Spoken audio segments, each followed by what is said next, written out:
In today's video, I'm going to teach you how to print quarterly taxes in QuickBooks Online till 2026. We'll walk through a simple, reliable way to generate the numbers you need by using the profit and loss report, setting the correct quarter, and printing or exporting it so you have clean documentation for your records.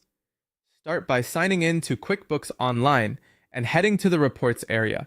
You'll find Reports on the left-hand menu.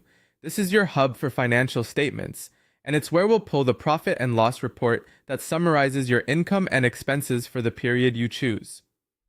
Once you're in Reports, use the search bar at the top to type profit and loss. When you see it appear in the list, click to open it.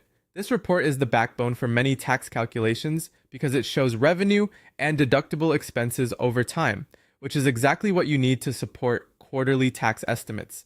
At the top of the report, you'll see the date range controls. You can quickly choose options like this month, last month, or this year. For quarterly taxes, select custom date and enter the exact start and end dates for your quarter. For example, a first quarter would run from the beginning of January through the end of March.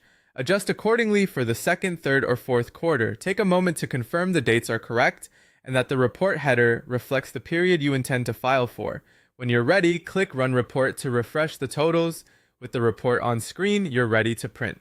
If you want to print directly from QuickBooks Online, click the printer icon at the top of the report. Your browser's print dialog will open, where you can check page orientation and scaling so totals don't get cut off.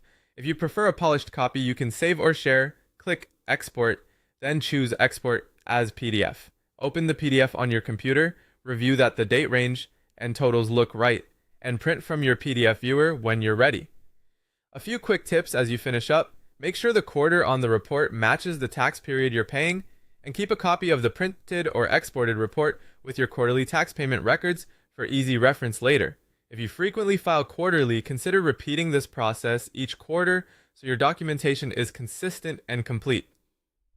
That's it. You've navigated to Reports, open Profit and Loss, set the correct date range for your quarter, and printed or exported the report to support your quarterly taxes in QuickBooks Online.